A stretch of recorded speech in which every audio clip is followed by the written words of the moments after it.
குரங்கு பண்ணுற வேலை பாருங்கள்.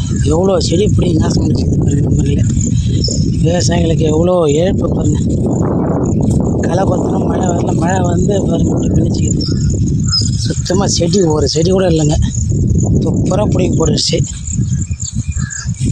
காவலாளி நாய்ங்களாம் எங்கே போச்சுன்னு தெரில பாருங்கள். ஃபுல்லாக ஒரு வட்டம் பாதி பிடிங்கி போட்டுருச்சு.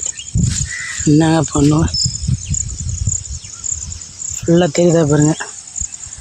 சின்ன பின்னமாக்கி வச்சுதுங்க இந்த வட்டமே. பிடிச்சி துணி முட்டி பண்ணுறா, துணுட்டு பிஞ்செல்லாம் வச்சுட்டு போயிடுச்சு பாருங்கள் நண்பர்களே. நாங்கள் பண்ணோம் இதேமாரி பண்ணால் ஒரு பயிரை வைக்க முடியாது நண்பர்களே. பாருங்கள் நண்பர்களே, எல்லாம் வரப்பில் உட்காந்து பண்ணுறாங்க. அது வரைக்கும் நம்ம நாய்க்குட்டிலாம் எங்கே போச்சுன்னு தெரியல. குரோத் குரோத் பாருங்க, ஃபுல்லாக சின்ன பின்னமாக்கி வச்சுக்கிது பாருங்கள். எது வரைக்கும் இப்போ மழை எடுத்துன்னு போயிடுது பாருங்கள் நண்பர்களே. என்ன பண்ணலாம் இதுக்கெல்லாம், ஒரு பயிர் வைக்க முடியாது போய்க்குது. கடவுள் தான் நம்மளை காப்பாற்ற பண்ண பாருங்கள். ஃபுல்லாக பிடிங்கி வச்சு தேர்த்த பாருங்கள். வரப்பில் உட்காந்து துணுக்கிட்டு போயிடறாங்க. எவ்வளோ செடி பாருங்கள் ஒரு ஏகத்தில் ஃபுல்லாக பிடிங்கிச்சு. இந்த வட்டமே புறம் தேர்த்துருச்சு.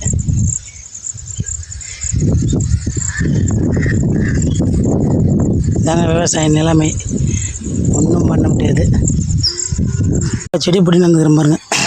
ஃபுல்லாக பிடிங்கி போட்டு தண்ணும் பாதிக்குது, எடுக்க மனசு வரல. என்ன பண்ணுறது பாருங்கள் நம்மளாம். இதாங்க விவசாய நிலைமை. நாங்கள் எது எதுக்கே நீங்கள் பண்ணுறீங்க, லைக் பண்ணுறீங்க, கமெண்ட் பண்ணுறீங்க பாருங்கள். ஒன்றும் பண்ண முடியாதுங்க விவசாயிகளை. உண்மையாலுமே சொல்கிறேன், உழைச்சி முன்னேற வர முடியாது. குரங்கு பன்னி ஒன்றும் பண்ண முடியலங்க. என்ன பண்ணுறது நீங்களே சொல்லுங்கள். பாய் நண்பர்களே.